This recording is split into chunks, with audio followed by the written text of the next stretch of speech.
Assalamualaikum warahmatullahi wabarakatuh.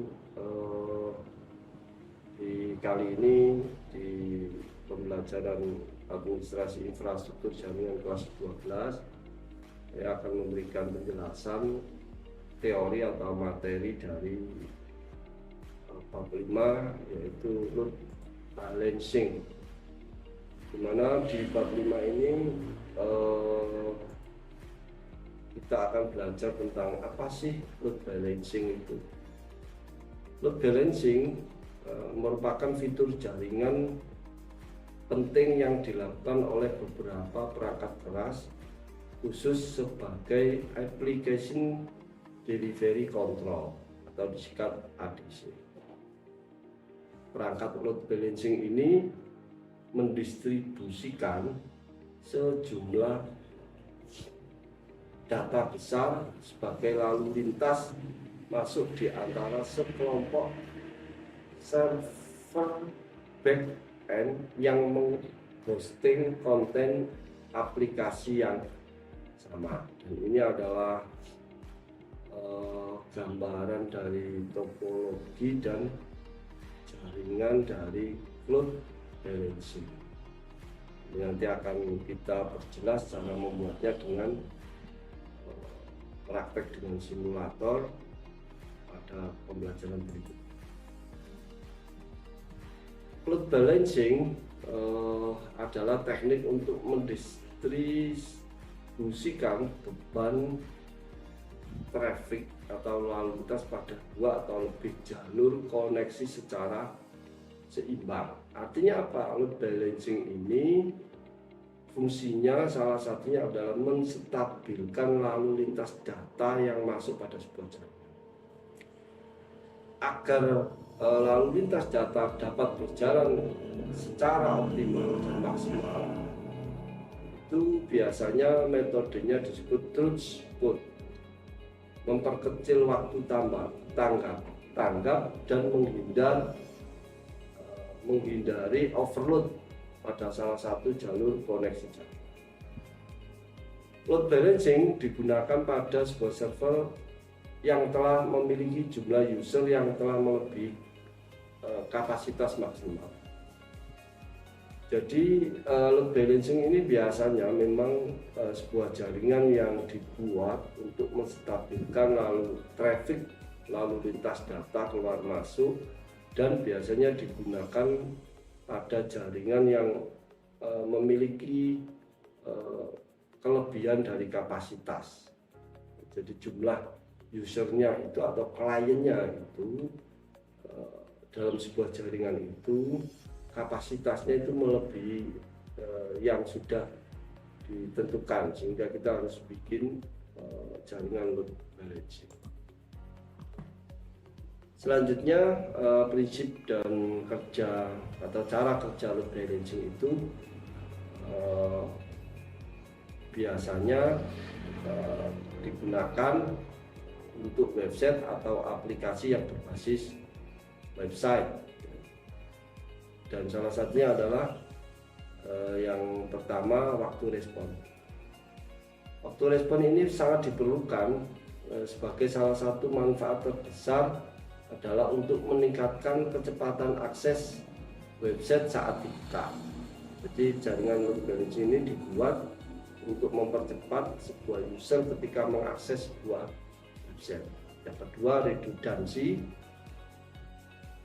Dengan redundansi ini, dengan load balancing ini, harapannya jaringan itu mengalami sedikit redundansi. Redundansi itu biasanya hambatan, atau sering disebut hambatan dalam sebuah lalu lintas data dalam sebuah jaringan.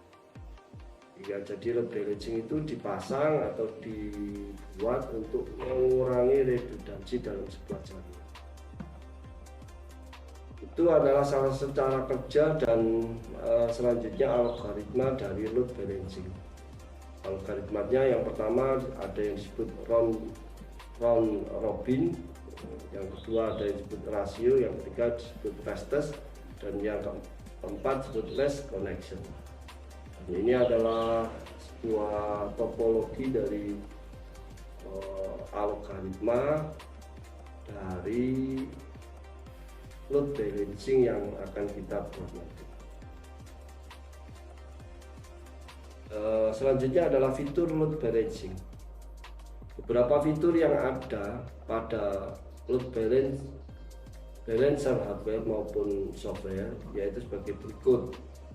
Yang pertama, fitur dari load balancing itu ada namanya asymmetric load. Kedua, ada aktivitas berdasarkan prioritas. Yang ketiga, ada proteksi dari serangan DDoS. Yang keempat, ada kompresi HTTP. Yang kelima, ada TCP buffering. Yang keenam, ada HTTP caching. Yang ketujuh, ada content filtering. Yang kedelapan, ada HTTP security. Yang kesembilan, ada priority queuing. Dan yang terakhir ada spam filtering.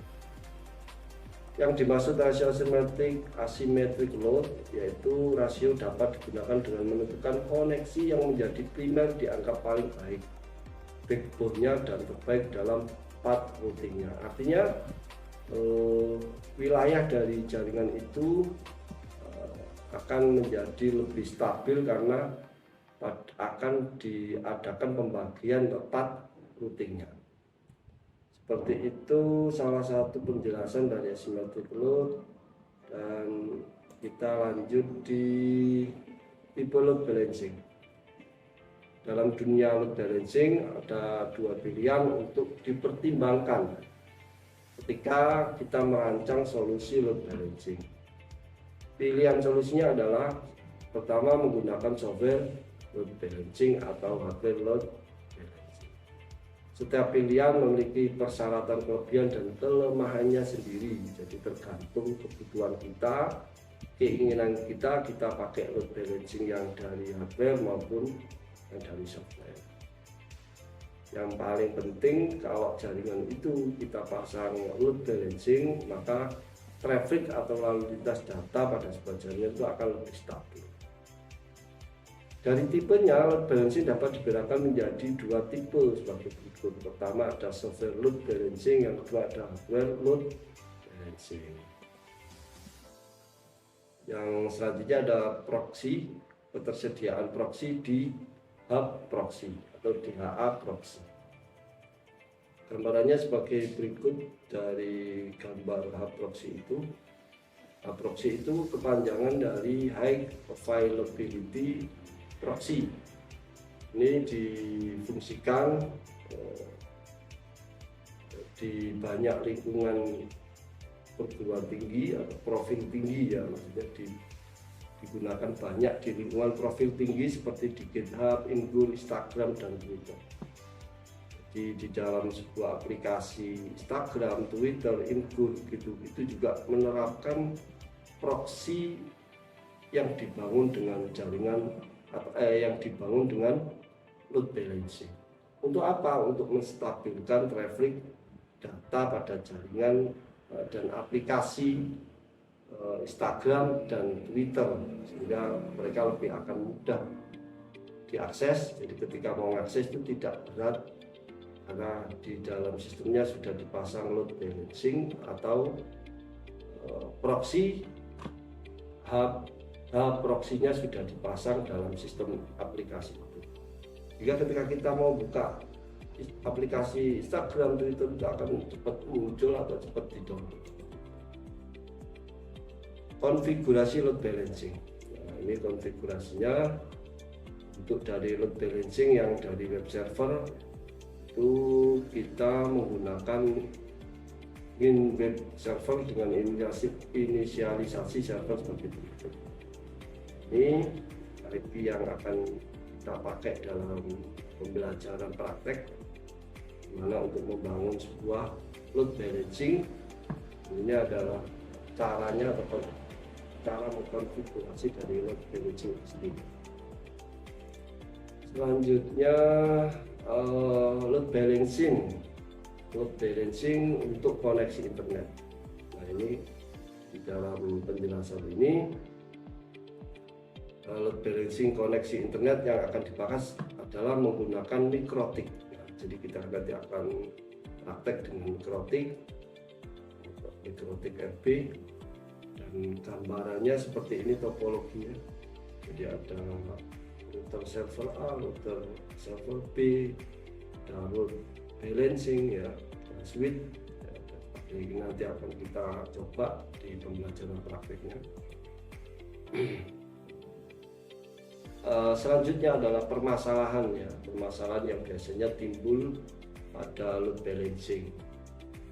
Yang pertama biasanya ada target terdaftar tidak dalam layanan.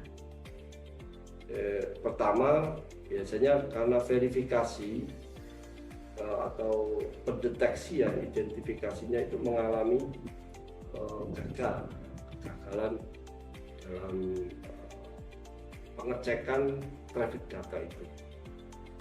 Di permasalahan yang timbul pada load balancing, yang pertama target terdaftar tidak dalam layanan. Yang kedua klien tidak dapat terhubung ke load balancer yang menuju internet.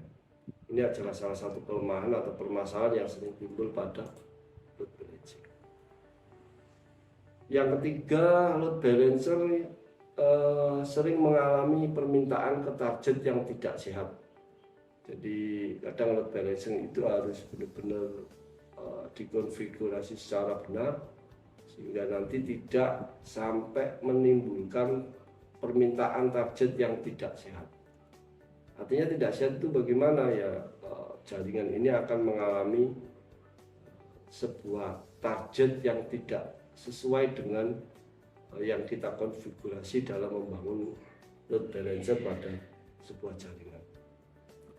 Yang keempat, load balancer menghasilkan kesalahan HTTP. Nah, ini biasanya ketika kita pakai browser, di mana laptop atau komputer kita atau HP kita sudah terkoneksi internet, kalau ada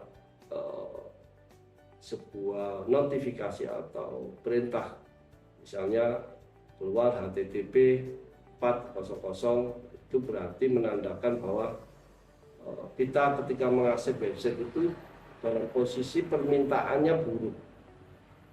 Tapi kalau nanti muncul 403, itu berarti kondisi load balancing lagi forbidden.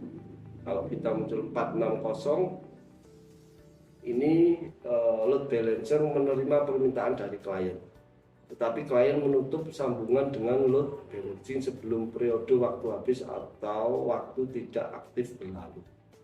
Maksudnya ya jaringan ini dalam kondisi tidak stabil sehingga tidak bisa terkoneksi karena permintaan dari server itu tidak direspon oleh klien.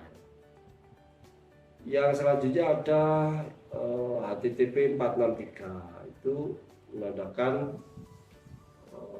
kondisi dari load balancing ini juga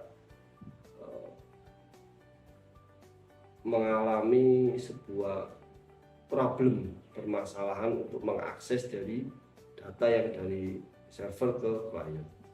Kalau ada perintah 502, ini berarti gateway-nya yang buruk. Kalau HTTP 503 berarti layanan tidak tersedia. Kalau HTTP 504 yang muncul, itu artinya waktu tunggu gateway, artinya ngantri. Ini terjadi redundance, pengantrian dalam mengakses sebuah data. Dan ini adalah bentuk dari topologinya, bagaimana load balancer menghasilkan kesalahan HTTP yang saya jelaskan tadi. Yang kelima, itu biasanya target menghasilkan kesalahan HTTP. Nah, ini hampir sama. Jadi kalau load balancer ini cara mengkonfigurasinya mengalami ketidaksesuaian, maka juga akan sulit sebuah klien mengakses layanan dari server dan sebaliknya server mengakses data dari klien.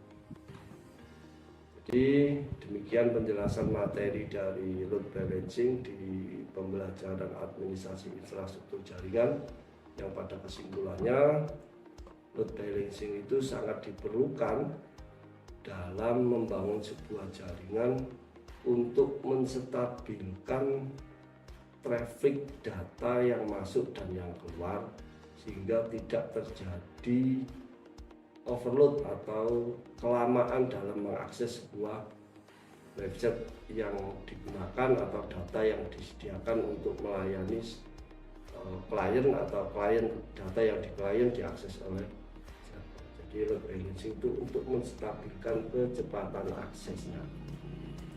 Sekian anak-anak yang bisa saya sampaikan di penjelasan materi load balancing. Kurang lebihnya saya mohon maaf, saya akhiri. Assalamualaikum warahmatullahi wabarakatuh.